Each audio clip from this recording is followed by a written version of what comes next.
ચૂંટણીમાં હાર જીત જો એ ખાલી આંકડા નથી, એની પાછળ એક આખી કહાણી હોય છે, લોકોની, મુદ્દાઓની, રણનીતિની. તો આજે આપણે રાજકોટ ગ્રામ્યની વાત કરીશું. એકદમ ડેટાના આધારે ફોરેન્સિક રીતે સમજીશું કે અહીં થયું શું અને ભવિષ્યમાં જીતનો રસ્તો ક્યાંથી નીકળી શકે. તો આપણે ક્યાંની વાત કરી રહ્યા છીએ? રાજકોટ ગ્રામ્ય. ગુજરાતની રાજનીતિમાં આ એક મહત્વની સીટ છે, ખાસ કરીને કારણ કે એ અનુસૂચિત જાતિ એટલે કે એસસી માટે રિઝર્વ્ડ છે. કોઈપણ સ્ટ્રેટેજી બનાવતા પહેલાં એ જમીનને સમજવી પડે, ત્યાંના લોકોને સમજવા પડે. એ સૌથી પહેલું કામ છે.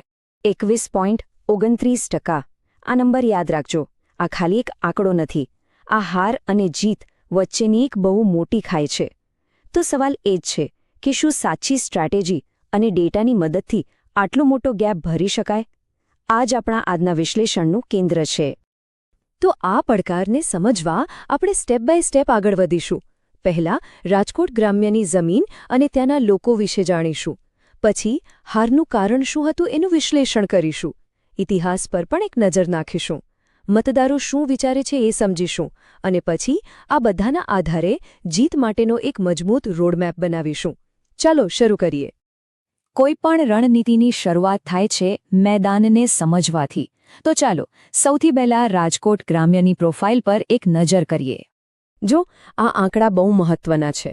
2022માં લગભગ 3,67,000 મતદારો હતા. એમાંથી 62% લોકોએ મત આપ્યો. પણ સૌથી મોટી વાત શું છે?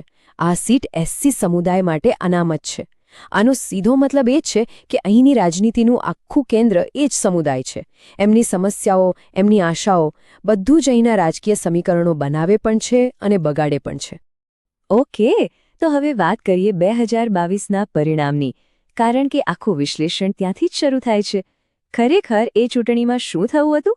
ચાલો આંકડાને બારીકાઈથી જોઈએ. આ ગ્રાફ જુઓ. ભાજપને મળ્યા 52.54%. જીત સ્પષ્ટ દેખાય છે. પણ ખરી કહાણી તો બીજી બાજુ છે. આમ આદમી પાર્ટીને મળ્યા 31.25% અને કોંગ્રેસને 12.81%.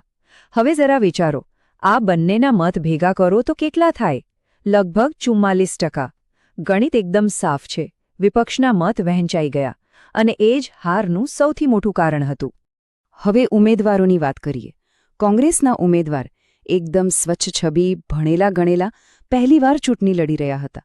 પણ એમની એક નબળાઈ હતી. જમીન સાથે, લોકો સાથે કનેક્શન ઓછું હતું. બીજી બાજુ ભાજપના ઉમેદવાર જીત્યા કારણ કે એમની ઓળખ અને પકડ મજબૂત હતી. આ શું બતાવે છે? કે ચૂંટણી ખાલી બાયોડેટાથી નથી જીતાતી, લોકો સાથેના જોડાણથી જીતાય છે. તો શું 2022માં જે થયું એ અચાનક થયું? ના, એવું નથી. આ સમજવા માટે આપણે થોડું પાછળ જવું પડશે, રાજકોટ ગ્રામ્યના ઇતિહાસમાં. કારણ કે આ સીટનો સ્વભાવ જ છે, એ સતત બદલાતી રહે છે. આ ટાઈમલાઈન પર નજર કરો. 1995માં કોંગ્રેસ માંડ 1.28%થી જીતી. પછી 1998માં ભાજપ 19%થી જીત્યો. 2017માં તો જુઓ, કાંટાની ટક્કર હતી. ભાજપ માંડ 1.13%થી જીત્યું. આ શું બતાવે છે? કે આ સીટ કોઈ એક પાર્ટીનો ગઢ નથી. પણ 2022માં ગેમ ચેન્જર કોણ હતું?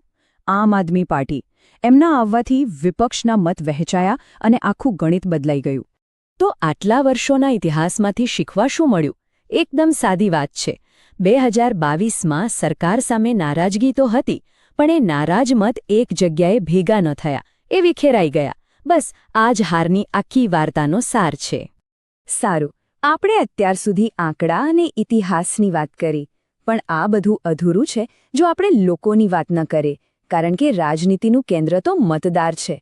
એમના દિલમાં શું છે? એમની તકલીફો શું છે? ચાલો હવે રાજકોટ ગ્રામ્યના મતદારોનો અવાજ સાંભળીએ. જ્યારે તમે ત્યાંના લોકો સાથે વાત કરો ત્યારે કંઈક આવું સાંભળવા મળે છે.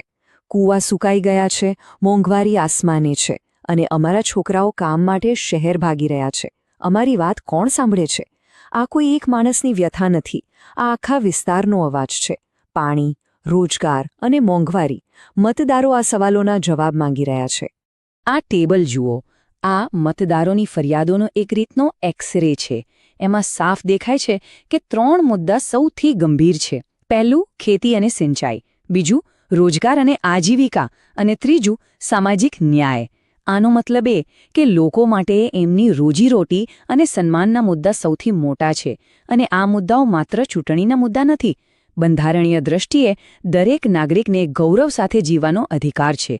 એટલે જ જવાબદારીપૂર્વક લોકોની વાત સાંભળવી અને એને વાચા આપવી એ લોકશાહીનું હાર્દ છે. તો સમસ્યાઓ આપણી સામે છે, પડકાર પણ સ્પષ્ટ છે. તો હવે કરવું શું? રસ્તો કયો? એના જવાબ માટે અમે એક સ્ટ્રક્ચર્ડ ફ્રેમવર્ક રજૂ કરીએ છીએ. એક 4 સ્તરીય વ્યૂહરચના, જેને કહી શકાય ચતુર્મુખ સિદ્ધાંત. આ વાપસી કરવાનો એક નક્કર પ્લાન છે.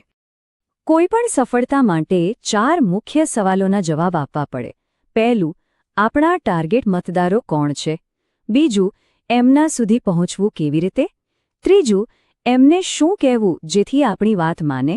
અને ચોથું, આ બધું કરવા માટેના સંસાધનો ક્યાંથી આવશે? આ 4 પાયા મજબૂત હોય તો જ ઇમારત બને. સ્ટ્રેટેજી અને સિદ્ધાંત તો ઠીક છે, પણ એને જમીન પર કેવી રીતે ઉતરવી? અસલી કામ તો એ છે. તો ચાલો હવે આ ચતુર્મુખ સિદ્ધાંતને એક્શન પ્લાનમાં ફેરવીએ. એક બ્લુપ્રિન્ટ તૈયાર કરીએ. સૌથી પહેલો પાયો, કોના પર ફોકસ કરવું? 1. જે આપણો મુખ્ય વોટ બેંક છે, એસસી સમુદાયોનો વિશ્વાસ ફરીથી જીતવો પડશે. 2. જે મતદારો નારાજ થઈને એએપી પાસે ગયા હતા, એમને સ્થાનિક મુદ્દાઓ પર સમાધાન આપીને પાછા લાવવા પડશે. અને 3. યુવાનો જે નોકરી અને ભવિષ્યની ચિંતામાં છે, એમના પર ખાસ ધ્યાન આપવું પડશે. બીજો પાયો છે સંગઠન. જો વ્યૂહરચના ગમે તેટલી સારી હોય, જો જમીન પર માણસો ન હોય તો એ નકામી છે. એટલે દરેક 220 બૂથ પર ટીમ મજબૂત કરવી પડશે. કાર્યકર્તાઓને ફરીથી એક્ટિવ કરવા પડશે અને ઉમેદવારે પોતે સતત લોકોની વચ્ચે રહેવું પડશે. સંગઠન વગર ચૂંટણી જીતી શકાતી નથી. ત્રીજો અને બહુ જ મહત્વનો પાયો છે આપણી વાત, આપણું નેરેટિવ. આપણે શું કહીશું? એક સીધો, સરળ અને ભાવનાત્મક મેસેજ. વિશ્વાસ જીતો, ન્યાય આપો. આ ખાલી સ્લોગન નથી, આ એક કમિટમેન્ટ છે. આપણે વિકાસના મોટા દાવાઓ સામે ગામડાની હકીકત રજૂ કરવાની છે. લોકોની જે પીડા છે એને જ આપણી વાર્તા બનાવવાની છે. અને ચોથો પાયો, સંસાધનોનો યોગ્ય ઉપયોગ. આમાં સૌથી મોટું હથિયાર છે ડેટા. જૂના સર્વેના ડેટાનો ઉપયોગ કરીને ક્યાં મતદારો પર ફોકસ કરવું એ નક્કી કરવાનો. વોટ્સએપ અને સોશિયલ મીડિયા દ્વારા આપણો સંદેશ પહોંચાડવાનો. પણ એક વાત યાદ રાખવી ખૂબ જરૂરી છે. જ્યારે આપણે ડેટાનો ઉપયોગ કરીએ છીએ ત્યારે મતદારોની ગોપનીયતા અને સંમતિ સર્વોપરી છે. ભારતનો ડીપીડીપી કાયદો પણ આ જ કહે છે. ડેટાનો ઉપયોગ લોકોને વધુ સારી રીતે સમજવા માટે થવો જોઈએ, એમની અંગતતાનું હનન કરવા માટે નહીં. તો છેલ્લે સવાલ એ જ છે, શું લોકોની સાચી સમસ્યાઓને સમજીને ડેટાના આધારે બનાવેલો આવો મજબૂત પ્લાન ખરેખર એ 21% મોટી ખાઈ ભરી શકે છે? શું એક સારી વ્યૂહરચના રાજકારણની બાજી પલટી શકે છે? જવાબ છે હા, પણ એના માટે નિષ્ઠા અને યોગ્ય માર્ગદર્શનની જરૂર પડે છે. જો તમે જનકેન્દ્રિત નેતા બનવા અને તમારા મત વિસ્તારનો ઉત્કર્ષ કરવા માંગો છો, તો blueprintstrategies.ai નો સંપર્ક mgr@blueprintstrategies.ai પર અથવા 08042041602 પર કોલ કરીને કરો. રાજકારણથી પરનો હેતુ.